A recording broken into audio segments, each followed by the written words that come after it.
So I'm going to pick up right where I'm hoping you left off tonight. And so it just made sense to me to try to make sure that we're sort of anchored in a place that seems like it's flowing from one thing to another, that I would end with the next steps and just review those and then take you into a mini lesson. And I'm going to really try to keep it to 10 minutes about structure. So you want to take the peer feedback that you got tonight into consideration.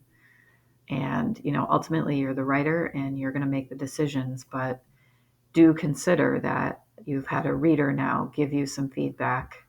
And hopefully you can consider that it's not a personal thing. It's just here's the text and here's how a reader is responding to it thing. So I appreciate the, commitment to try to make this work in this way. And I do want to add to things for your consideration as you're revising the first draft to the second one, and to think about structure now that you've got something written down. As Anne Lamott says in her Shitty First Drafts, it's like the first part is getting things down, and the second part might be sort of cleaning it, fixing it up. And it's thinking about purpose now that you have something to really work with and structure. So that's what I'm going to focus on here. Do pay attention to these dates here, that you have a floating due date between Friday and Monday at midnight, and we don't have class because Tunxus is closed on Monday. So the next time that I'll see you, it's quite possible that I would have been able to review some of the drafts. Realistically, though, it probably won't be until next Saturday that I'll be able to really look at them. And then workshop students, we won't have a formal class tonight after this. So use the time tonight to work on revisions, or you can certainly continue working with a peer in the collaborate space if you'd like. Okay, so let's get on with the structure. So I have an article that I'm going to link for you in case you want to take a closer look at this and get some more options. I'm going to focus on 4 structural options. And by structure, that simply means how you put a piece together. There should be a sense of beginning, middle, and end, but a personal essay typically does not take the 5-paragraph essay format that many middle school, high school teachers focus on. It's good to learn that structure because it gives you a sense of sort of discipline and control.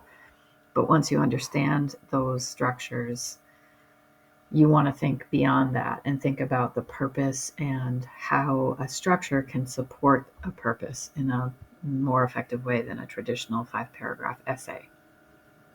And you will notice too, when you look at the models, none of them are in that shape.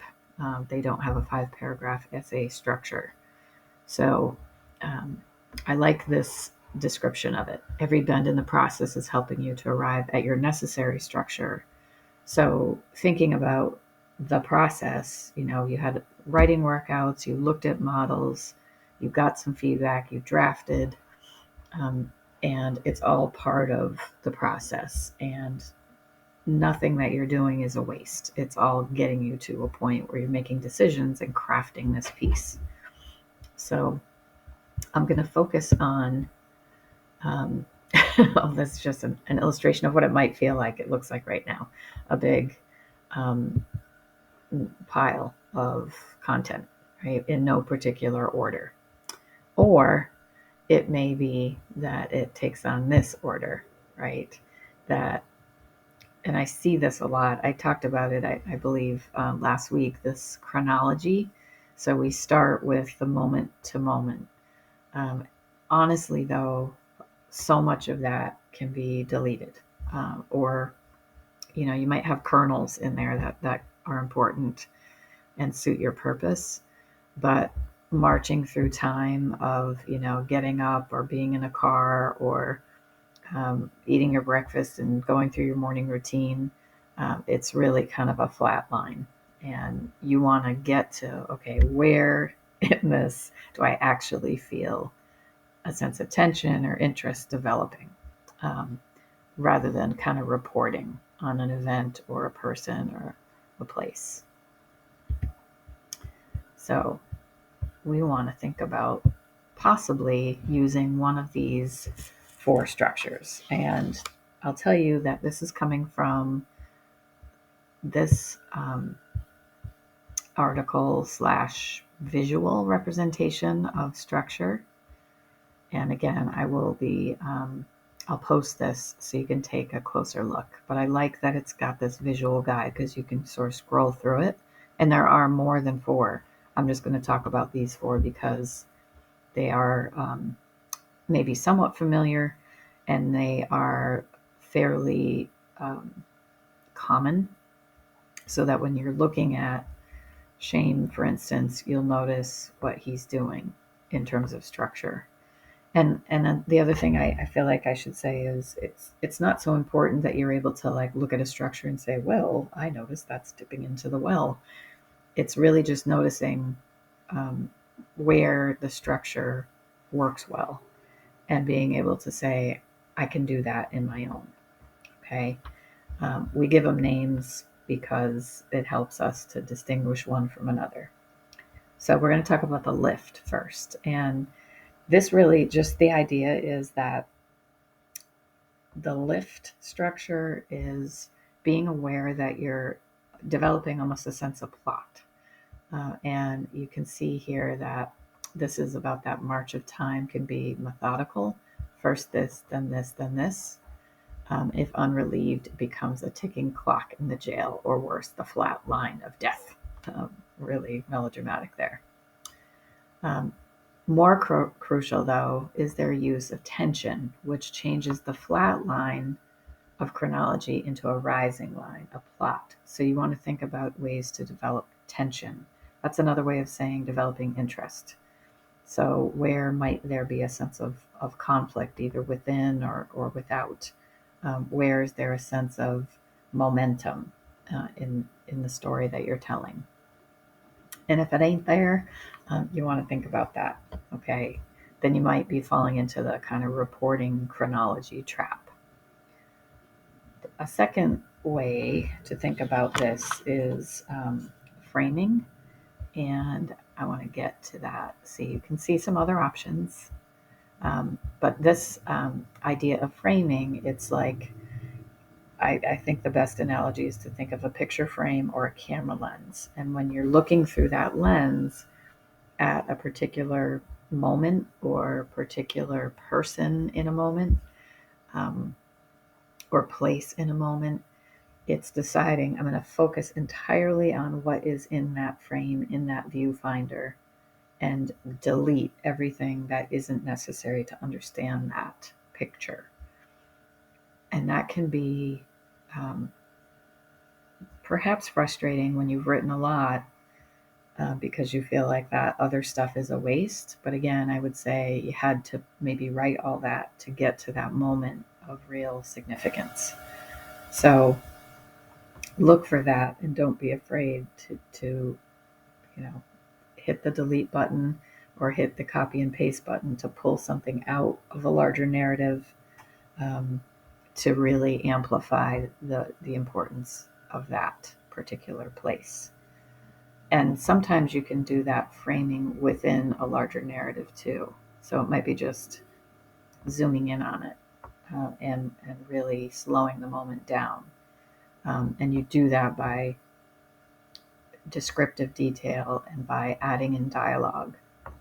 Those are two techniques that can really slow things down. Sometimes it's also in the spacing. So if you're noticing that you have big, long paragraphs, chunks, then as a reader, you look at that page and you're like, whew, you know.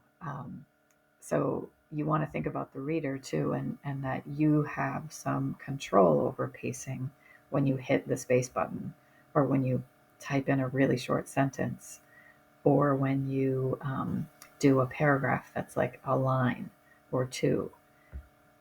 Not just for the sake of hitting the space button, but for the sake of slowing it down and pacing it in a way to place emphasis where you want it to be. And then the last two I'm going to talk about briefly, it's coming full circle and the open circle. So coming full circle, I think it's familiar to all of us, and it's a technique a lot of teachers, going all the way back to when you're first learning how to tell stories, is that you want to come back to where you started.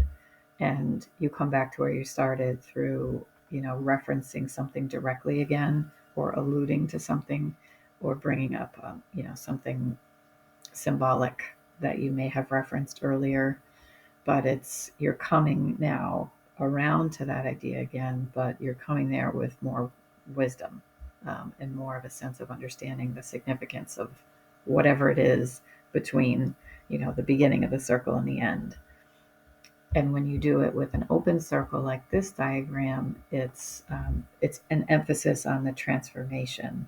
So sometimes it's that you are referring to, what I might say is the middle C of the essay. It's like the thing that you kind of go back to, and you're doing it in a way that's transformative. So I have an essay here that is called Only Daughter by Sandra Cisneros. And again, I think sometimes looking at professional models is really helpful.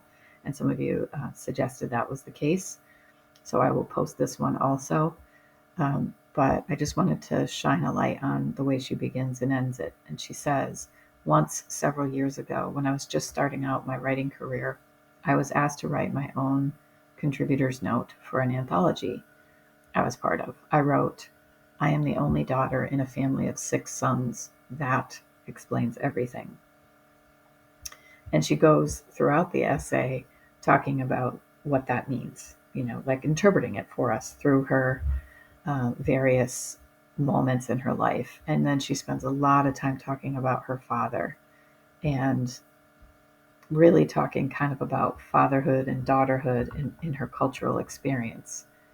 And she ends it with her father reading from that anthology, or from that introduction, essentially, and really engaging with it, but saying, when he was finally finished, after what seemed like hours, my father looked up and asked, where can we get more copies of this for the relatives?